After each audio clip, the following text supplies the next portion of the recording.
Shankar Vilas bridge నిర్మాణ పనులు శరవేగంగా కొనసాగుతున్నాయి.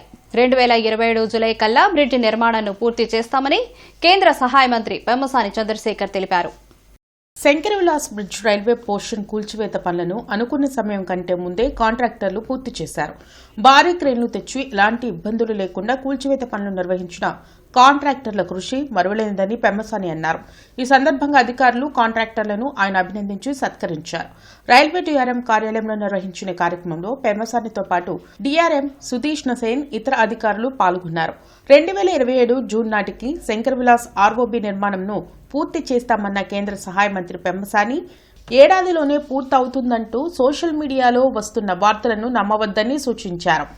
ఈ శంకర్ విలాస్ బ్రిడ్జ్ తీసుకుంటే జనరల్గా బ్రిడ్జ్ కట్టడం అంటే గ్రీన్ ఫీల్డ్, అంతకుముందు అక్కడ ఏమీ ఉండవు, దాని మీద బ్రిడ్జ్ కడతారు, ఈజీ అయిపోతుంది. ఇక్కడ వచ్చేటప్పటికి ఉన్న బ్రిడ్జిని డిస్మాంటిల్ చేయాలి.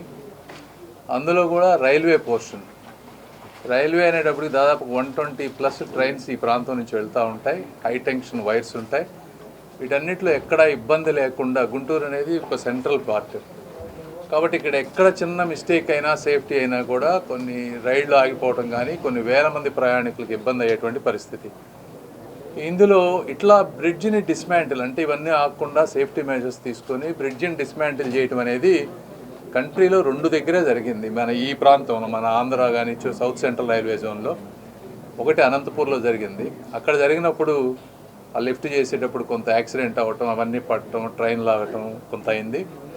అలా జరగకుండా సేఫ్టీగా ఉండాలనే విధంగా ఎన్నో ప్రికాషన్స్ తీసుకొని సిస్టమేటిక్గా చేసుకుంటూ వచ్చారు. ఈ విధంగా అంటే ఒక కార్యక్రమం చేసేటప్పుడు ఈ జర్నీలో జరిగేటువంటి ఆనందకరమైన విషయాలను కూడా మనం సెలబ్రేట్ చేసుకోవాలి.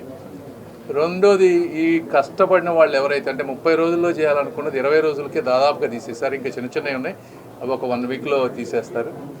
అంత ఫాస్ట్గా సేఫ్గా చేశారు. కాబట్టి చేసినటువంటి కార్మికులు ఎవరైతే ఉన్నారో, కష్టపడ్డారో వాళ్ళందరినీ గుర్తించి ఇది ఒక కేస్ స్టడీ లాగా, అంటే ఇట్లా చేసిన పరిస్థితి ఎక్కడా లేదా, చేసే విధానం కూడా దీన్ని కూడా ఇంజనీరింగ్ దాంట్లో కేస్ స్టడీ లాగా పెట్టాలనేది రైల్వే అధికారులు చెప్తున్నటువంటి మాట. ఈ విధంగా ఇంత అద్భుతంగా ఇది సక్సెస్ అయినందుకు చాలా ఆనందంగా ఉంది. ఇంకా చాలా ఉంది మనం చేయాల్సిన పని.